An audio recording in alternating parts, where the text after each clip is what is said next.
From JBS Studios in Greater New York, this is the JBS News Update with Teisha Bader. I'm Teisha Bader with the JBS News Update for Monday, September the 23rd, 2024. Our news today is focused primarily on Israel's battle with Lebanese-based, Iranian-backed terror group Hezbollah. After a weekend of bombardments of rockets and drones at northern Israel and indications of an impending threat, the IDF said it significantly expanded its defense of Israel's northern border with Lebanon, carrying out massive airstrikes beginning overnight last night at some 1,100 Hezbollah targets across Lebanon, including in Beirut, and carried out precise strikes, it said, on missiles and other weapons housed in homes along the Lebanese border, warning residents via text messages and phone calls to evacuate for their safety. The IDF saying the airstrikes were carried out on buildings, vehicles, and infrastructure in which rockets, missiles, launchers, and unmanned aerial vehicles were found, which posed a threat and were intended to be used against the State of Israel. IDF spokesperson Rear Admiral Daniel Hagari said the IDF's actions followed indications that Hezbollah was preparing to fire these weapons at Israel. He said the terror group has continuously fired at Israeli civilians since October the 8th and has no plans to stop. He said for over 20 years, Hezbollah has deployed its arms inside homes and militarized civilian infrastructure, turning southern Lebanon into a battlefield. This is a village in southern Lebanon. Hezbollah stores cruise missiles, rockets, launchers, and UAVs inside civilian homes, hidden behind the Lebanese population living in the village.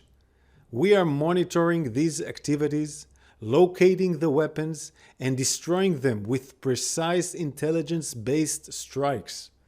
We advise civilians from Lebanese villages located in and next to buildings and areas used by Hezbollah for military purpose, such as those used to store weapons, to immediately move out of harm's way for their own safety.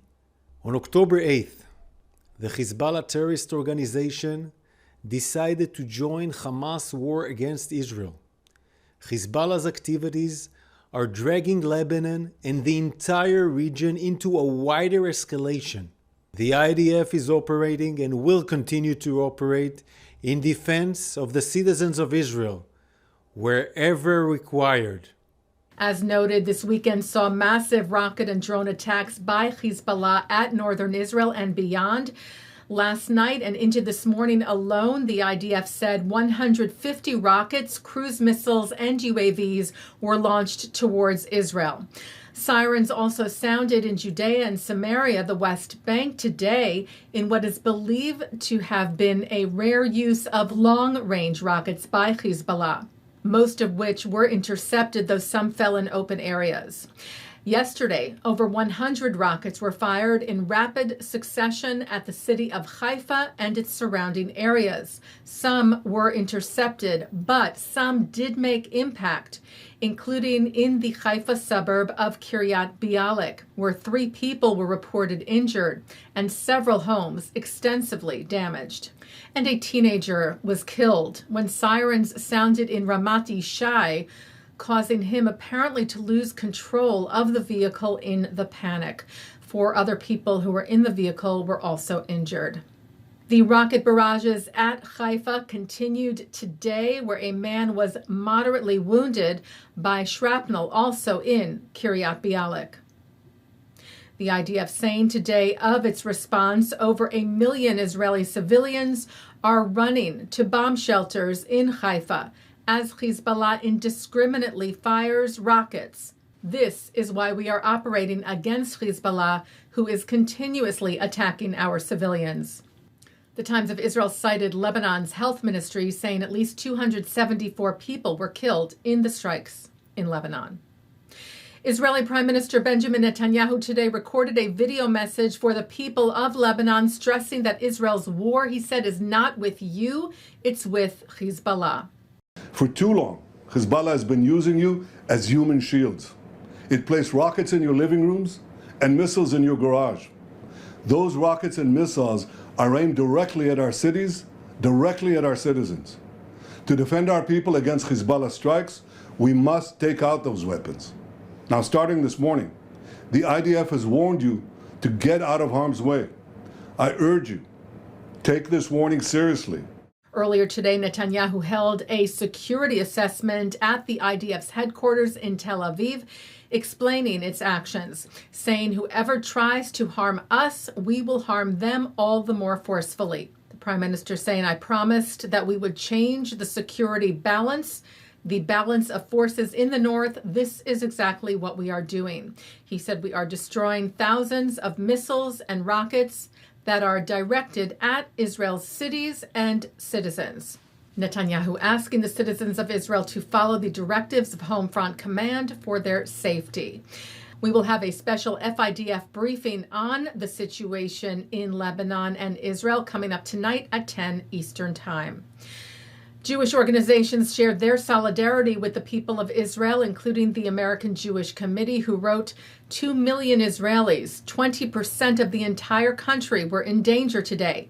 This is not complicated. Indiscriminately targeting civilians is the definition of terrorism, and the world must stand against it.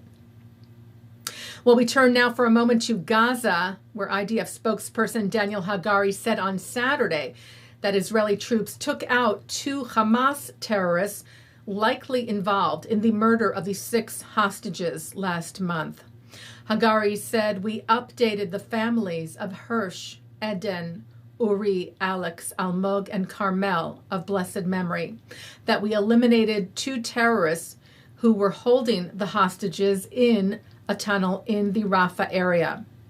Hagari said the 2 terrorists came out of an underground tunnel shaft in the same area one day after the murders and were eliminated by the IDF. Hagari said DNA was found indicating that the 2 were in the area where the bodies of the 6 abductees were located when they were murdered, and we are investigating their involvement in the act of murder.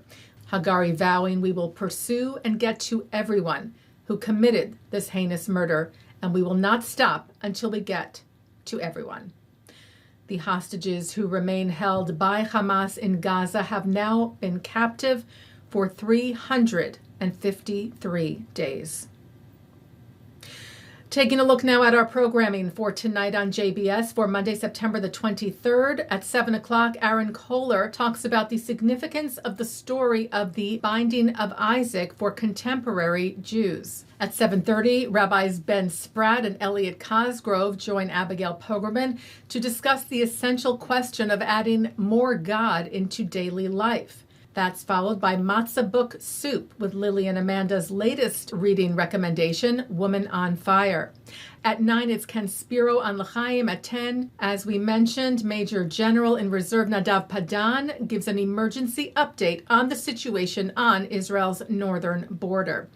And coming up next, it's Good Week Israel. And that's the JBS News Update for Monday, September the 23rd, 2024. I'm Teisha Bader. Am Yisrael Chai.